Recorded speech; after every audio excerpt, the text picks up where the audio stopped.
అందరికీ నమస్కారం అండి.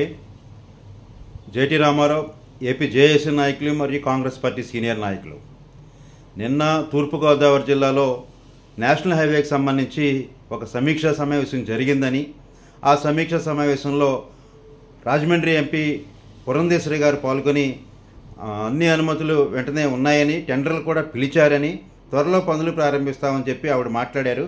ఒక్కసారి ఆవిడ మాట్లాడింది మళ్ళీ మీకు వినిపించిన తర్వాత నేను మళ్ళీ చెప్తాను.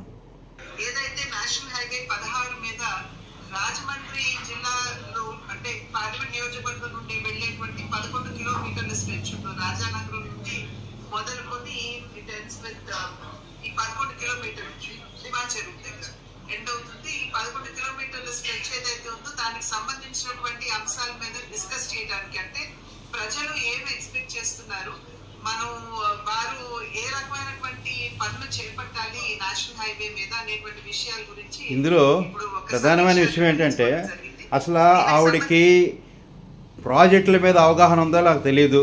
మరి ఆవిడ ఎంపీ ఏ రకంగా ఎన్నికయ్యారో అసలే అర్థం కావట్లేదు. ప్రాజెక్టుల మీద తెలిసి తెలియకుండా మాట్లాడకూడదు, తప్పులు మాట్లాడకూడదు, కలెక్టరేట్ కార్యాలయంలో అసలే మాట్లాడకూడదు. మరి ఈవిడ చదువు వచ్చో రాదో, లేకపోతే జ్ఞానం ఉందో లేదో నాకైతే తెలియట్లేదు. కానీ నేషనల్ హైవే 16 మీద ఒక ప్రతిపాదన వచ్చింది. అదేంటి, అనకాపల్లి నుంచి దివాన్ చెరువు వరకు కూడా 4 రోడ్లుగా ఉన్న హైవేని 6 రోడ్లు చేయాలనేది, 160 కిలోమీటర్ల ఈ డిస్టెన్స్కి సుమారు 3,800 కోట్ల రూపాయలు ఖర్చు అవుతుందని అధికారుల ఏసీ గదుల్లో అంచనా. ఇంకా దానికి ఒక ప్రాజెక్ట్ టీపీఆర్ అఫీషియల్గా రాలేదు, కేంద్ర ప్రభుత్వానికి పోలేదు, రాష్ట్ర ప్రభుత్వం దగ్గరకు రాలేదు, గ్రామసభ ప్రజాభిప్రాయ సేకరణ జరగలేదు. అసలు రైతులు ఎవరు, నిర్వాసితులు ఎవరు, అసలు దాని గ్రీన్ఫీల్డ్ నేషనల్ హైవే ఎందుకు కావట్లేదు? కేవలం నేషనల్ హైవే అని ఎందుకు చెప్తున్నారు? ఇప్పుడు దేవరపల్లి టు ఖమ్మం ఉన్న ప్రాంతానికేమో గ్రీన్ఫీల్డ్ హైవేగా, ఎక్స్ప్రెస్ హైవేగా, ఎకనామిక్ కారిడార్గా చెప్తున్న కేంద్ర ప్రభుత్వం ఇవాళ మన రాజమండ్రి అనకాపల్లి వచ్చేటప్పటికేమో నేషనల్ హైవే అని చెప్తా ఉన్నారు. సో ఈ ప్రాజెక్టు రాని ప్రాజెక్టు, లేని ప్రాజెక్టుకి వీళ్ళు కళ్ళకంటా ఉన్నారు. కాంతారా 3 సినిమా చూపిస్తూ ఉన్నారు. మరి టెండర్లు కూడా పిలిచేశారట. మరి గాల్లో వేస్తారేమో రోడ్లు, లేకపోతే వీళ్ళు బీజేపీ ఆఫీసులో రోడ్లు వేస్తారో నాకైతే అర్థం కావట్లేదు.